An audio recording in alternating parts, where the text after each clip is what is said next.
Start. Mr. Deputy Chairman, there is no dispute in regard to the question that the working of journalists had been suffering for long and that they need legal protection in their profession. As they were suffering, government appointed the press commission, and as a result of the recommendations of the press commission, we are here discussing this bill today to safeguard their interest. Now our aim is to protect them from their employers. This bill gives them protection under the Industrial Disputes Act, as the operation for so many years of this act was in the hands of the Labour Department or the Labour Ministry. That department and that ministry are fully aware how it should be operated, as there have been lot of difficulties and a lot of differences of opinion between one court in one state and the other court in the other state in regard to one item and one interpretation. The interpretation is required to be incorporated in this bill as to what is meant by a workman. The Industrial Disputes Act has given the definition of the term workman, but it has been interpreted by different courts in different states in different ways. Now again we are dealing with two parties, and one party is the employer. In the definition of the employer also we do not find if we can probably put the directors or the managers as the employers. Now this bill has tried to exclude certain staff and certain people doing certain jobs. Sir, the intention of this measure is to safeguard the interests of the working journalists by bringing them under the purview of the Industrial Disputes Act, by which they will be provided with certain machinery where they can go for the redress of their grievances. Sir, we must make sure that working journalists may not be defined as employers instead of as workmen.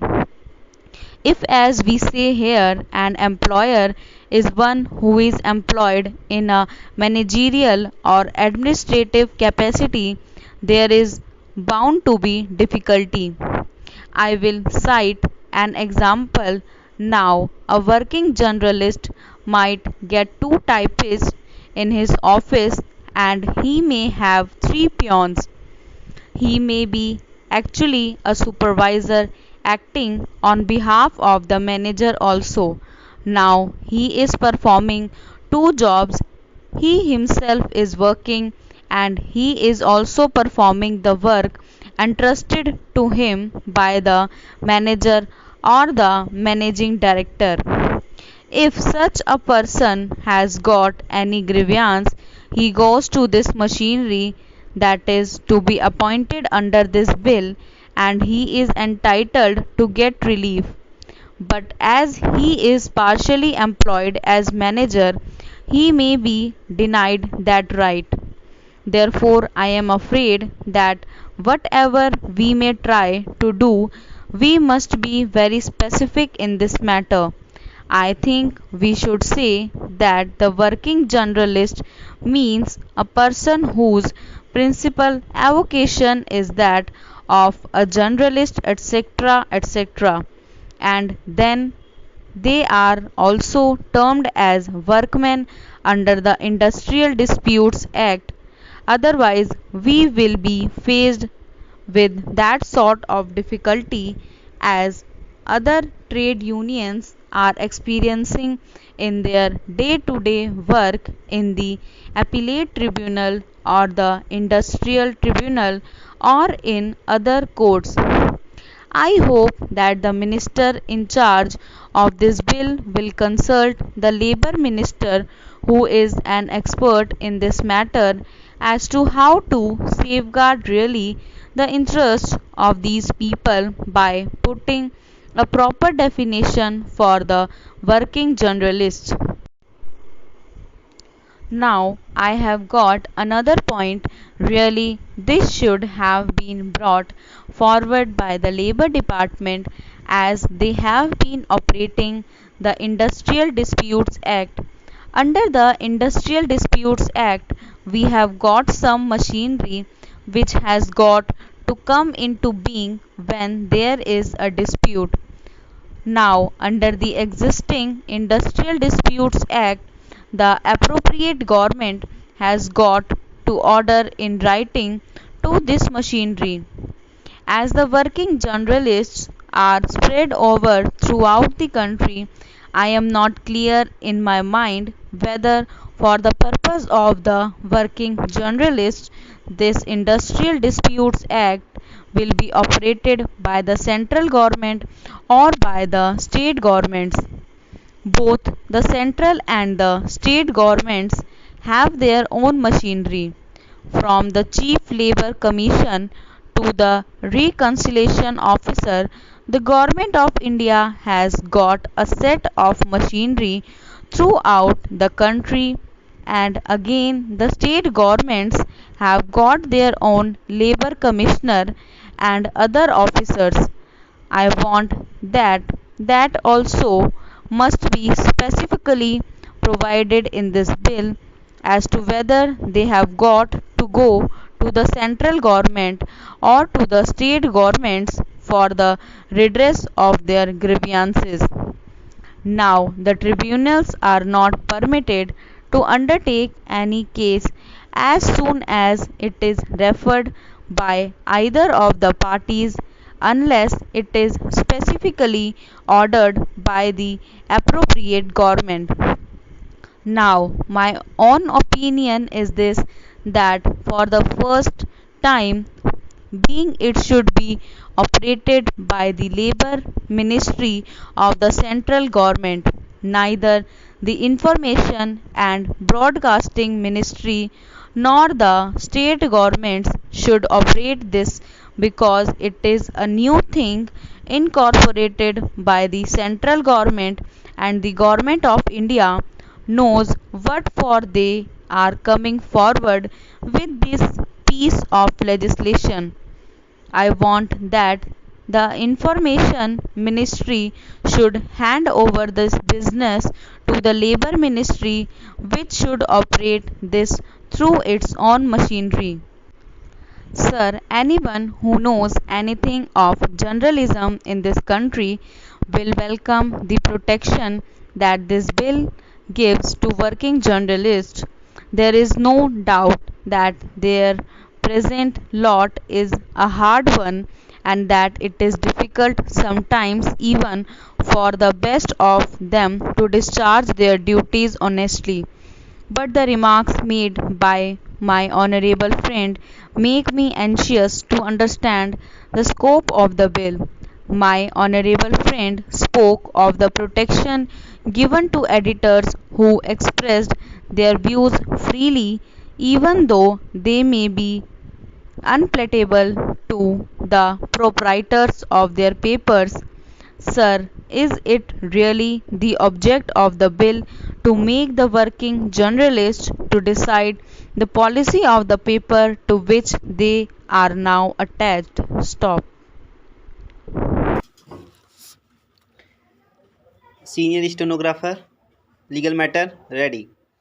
We have heard both the parties and carefully considered the viral submissions. Full stop. We have also examined the facts, evidence, and material on record.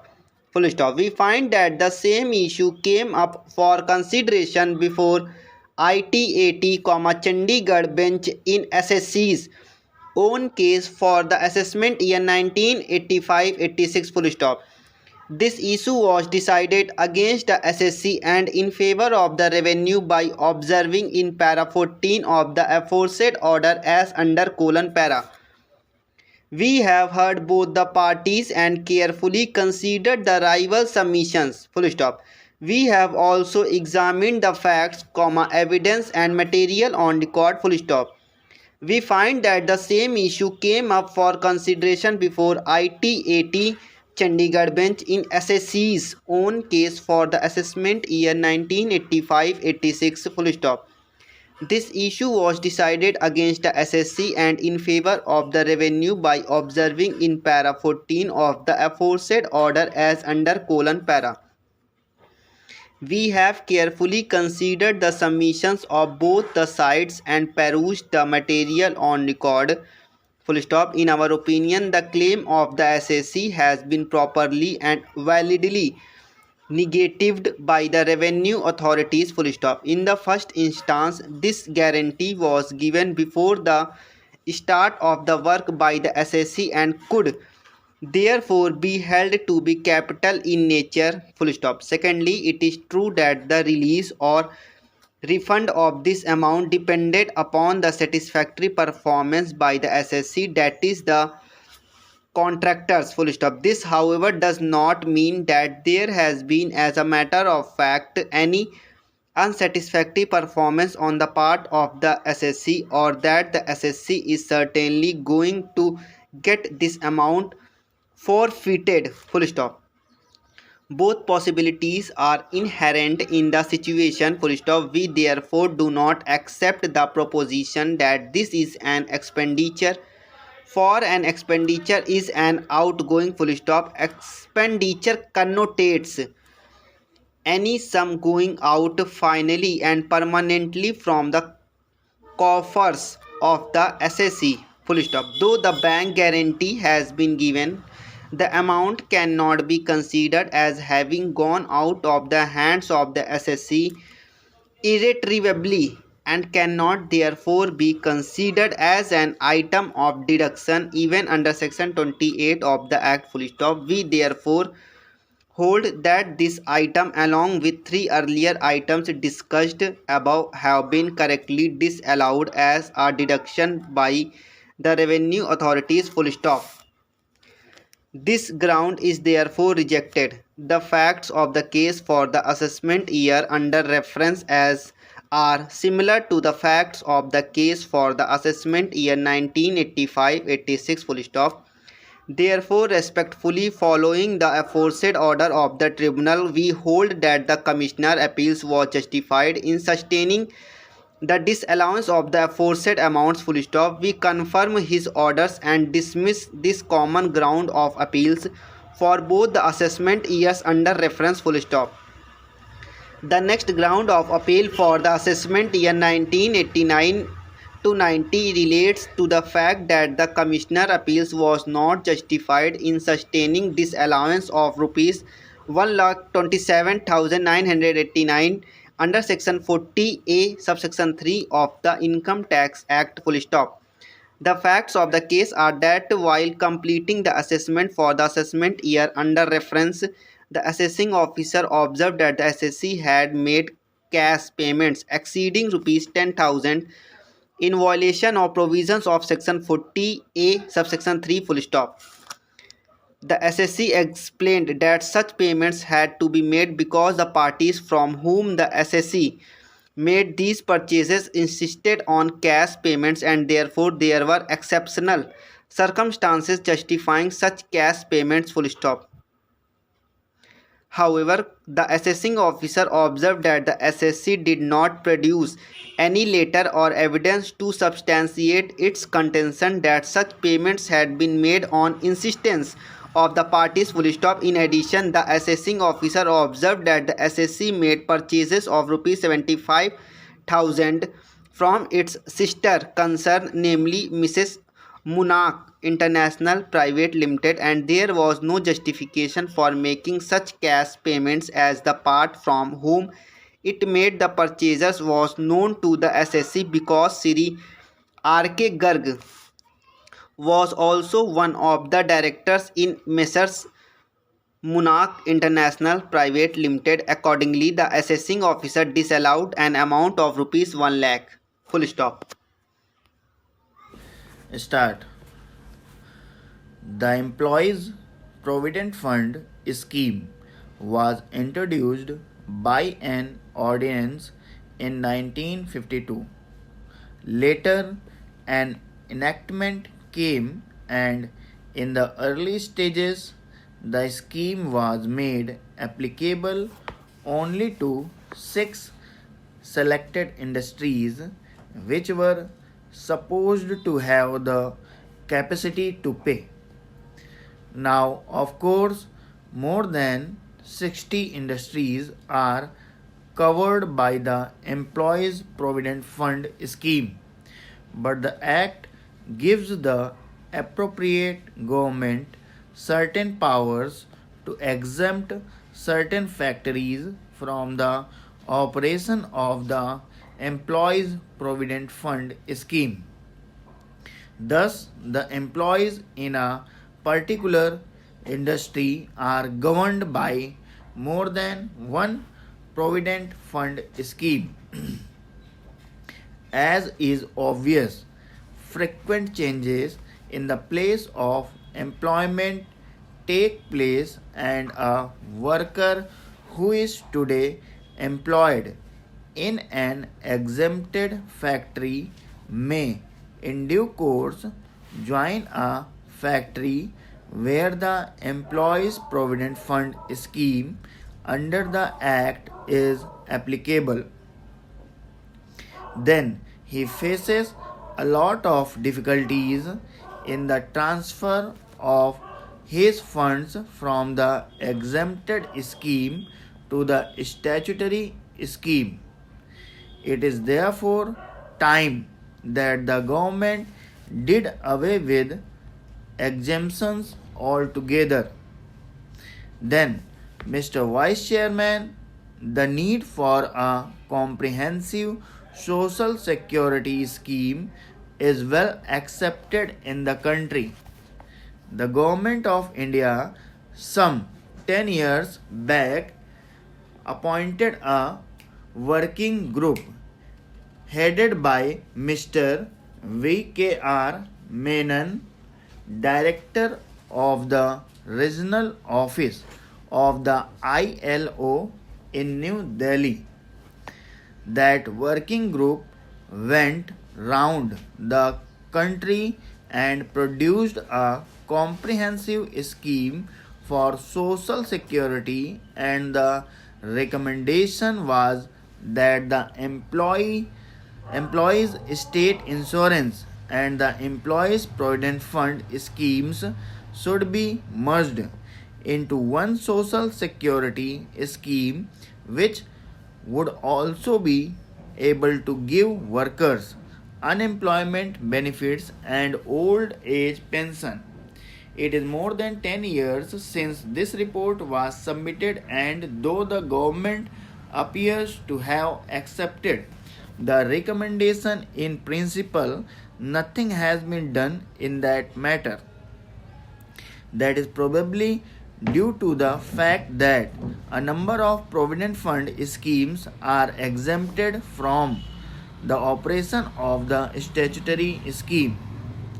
How will the government merge these exempted schemes into the social security scheme?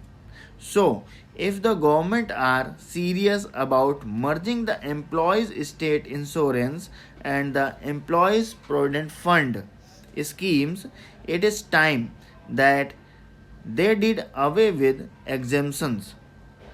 It appears that the Government of India have granted exemptions from where under the law they had no power to do so. That is a wrong trend, and I must voice my protest against this.